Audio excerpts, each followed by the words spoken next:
Ouais, t'as bien lu. Tout seul. Ouais, je sais. Ouais. Je vais pas m'arrêter là quand même. Je vais t'expliquer un peu, je vais te raconter. Alors ça faisait 3 jours que je bossais quasiment non-stop d'ici sans bouger. À un moment donné je me suis dit bon, t'es quand même en Thaïlande, on va peut-être essayer de profiter un petit peu de l'écosystème, de l'environnement. Ce qui se fait beaucoup ici, c'est de louer un scooter et se partir se balader. Il y a des plages magnifiques de l'autre côté de l'île, bien évidemment. Chose près à 50 minutes de scooter. Donc je me dis quoi? Je me dis je vais aller profiter, je vais aller me balader. Du coup j'envoie un message aux Français que j'ai rencontrés quand on est venu. Et je lui dis bah voilà, j'ai envie d'aller sur la plage, est-ce que ça te dit on y va ensemble? Jusque là, tout se passe bien. Donc je me lève le matin et je vais voir pour louer un scooter. Déjà là, j'aurais dû voir que ça partait en couille. Il n'y a plus de scooter dispo dans mon hôtel. Bon, c'est pas grave, je vais aller dans l'hôtel d'à côté demander s'ils n'ont pas des scooters. Il n'y a plus de scooters disponibles dans le truc d'à côté. Je vais aller au magasin principal, il n'y a qu'une rue ici là. Il n'y a qu'une rue, il n'y a que ça, donc je vais aller au magasin principal, on va voir s'il y a des scooters. Le magasin principal me dit qu'il n'y a plus de scooters et le deuxième magasin principal de la rue n'a plus de scooters non plus. C'était pas un signe ça? C'était pas un signe peut-être? Non? Bref, du coup j'avance à pied et je me dis c'est pas grave, j'ai bien trouvé un truc sur ma route, un taxi, quelque chose. Et là je vois un petit magasin avec un seul scooter devant. Je pose la question, savoir tout simplement s'il le louerait pas. Et le mec me dit si, c'est le dernier, tout a été loué. Par contre, il est semi-automatique. Pour le bien de cette vidéo, je précise que je n'ai roulé que 4 fois en scooter et que je ne sais bien évidemment pas passer les vitesses. Donc je dis au gars que je sais pas passer les vitesses et que ça me paraît complètement ouf. Il me dit oh t'inquiète, monte derrière moi, je te montre. On fait un petit tour, il me montre le truc, c'est semi-automatique donc pas d'embrayage. Première, deuxième, troisième, quatrième, bouton rétrograde, machin. Ça va, à l'aise, tranquille. Il m'a juste fallu 1 an pour apprendre à conduire une voiture. Mais bon, je vais savoir conduire un scooter à vitesse en 10 minutes. Pas de problème. Mais bon, comme vous le savez maintenant les amis, c'est le dernier. Bien joué, merci d'avoir suivi. J'ai pas trop le choix, je prends le scooter, sinon ma journée elle part en couille. Mais ça, c'était sans me douter que ça allait partir en couille quand même. Donc me voilà parti. Première, deuxième, troisième. 50 minutes plus tard. Donc on se balade avec les amis, on visite les plages, plutôt sympa, décor magnifique. Je vais essayer de vous mettre d'ailleurs quelques images là dans cette vidéo. Franchement une claque, littéralement visuelle, hyper sympa. On prend une petite bière, on chill, tout se passe bien. Et là du coup on décide d'aller plus au sud de leur côté de l'île. Donc vraiment au sud-ouest de l'île de Koh Chang pour aller voir. Il paraît qu'il y a d'autres plages magnifiques, un peu de désert, il y a des trucs sympas à visiter.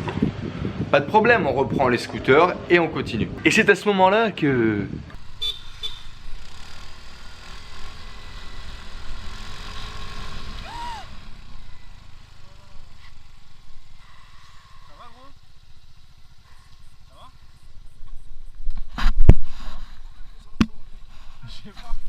Comme tu as certainement pu le voir sur les images, je tombe tout seul. Ah non, pas à deux, hein, pas un accident, pas de voiture, pas de vélo, pas de piéton non plus. Non, juste tout seul. À 30 km/h comme une merguez. Tu sais quand tu tombes et que tu as cette impression là où ça dure 4 heures, où tu te vois littéralement tomber au ralenti comme une merde comme ça. Eh bien tout pareil, je suis sûr que si j'étais témoin, je pourrais m'arrêter, redresser le scooter, fumer une cigarette et boire une bière entre deux.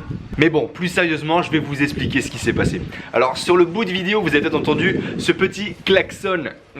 Effectivement, ça venait de mes potes. Mes potes, c'était la 2e fois, je crois, qu'ils faisaient du scooter.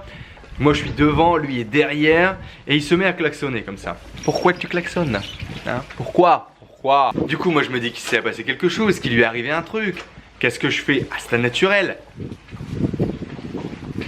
Je me retourne. Bref, tu connais la suite, je me retourne pour regarder devant moi, je suis dans le fossé, je freine bien évidemment, semi-automatique, il n'y a qu'une poignée, c'est le frein avant, et bra, je me retrouve la gueule par terre comme tu peux le voir, là ici comme tu l'as déjà vu avant. Mais le plus drôle dans tout ça, c'est que là il est 14 h quand je me pète la gueule, hein.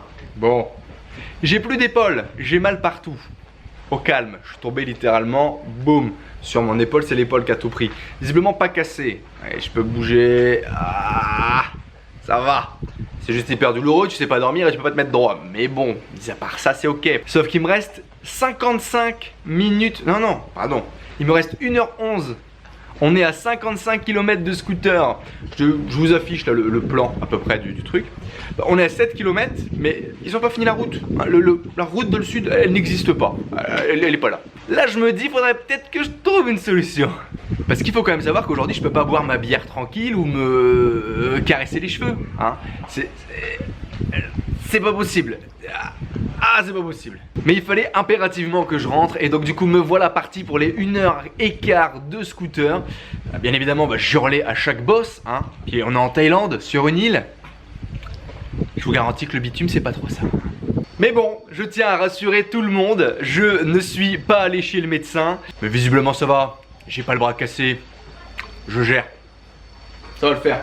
Bon du coup, la morale de cette histoire, ne regarde jamais derrière toi en scooter et ne freine jamais du frein avant. Je l'avais quand même dit à mon pote 1 heure avant de partir. Au calme. Pas bien. Bon les amis, comme tu as vu, c'était un nouveau format. J'avais envie de faire des vidéos comme ça un peu plus fun, un peu plus sympa, travailler mon storytelling en rajoutant de l'humour dedans. Donc n'hésite pas à me dire si ça t'a plu, si ce format te plaît. Ce qui me concerne, ça va aller. Je pense que j'ai 2-3 semaines de galère quoi, tu vois, pour me balader avec les bagages, tout ça, mais tranquille, je gère, ça va le faire. Allez, dis-moi, lâche-moi un petit like, ça t'a plu, mets-moi un commentaire si tu veux plus de vidéos de ce type là, si tu veux plus de podcasts humoristiques. Ça serait un vrai plaisir que de continuer de se faire ce genre de conneries. Moi j'adore ça. Mais est-ce que toi tu aimes? C'est ça que j'ai envie de savoir. Alors tu peux t'abonner juste là. Et là tu peux suivre la dernière vidéo que j'ai dû mettre en ligne. C'est plutôt classe, non? T'abonner, dernière vidéo. T'abonner, dernière vidéo. T'abonner, dernière vidéo. Très vite les amis. Ciao.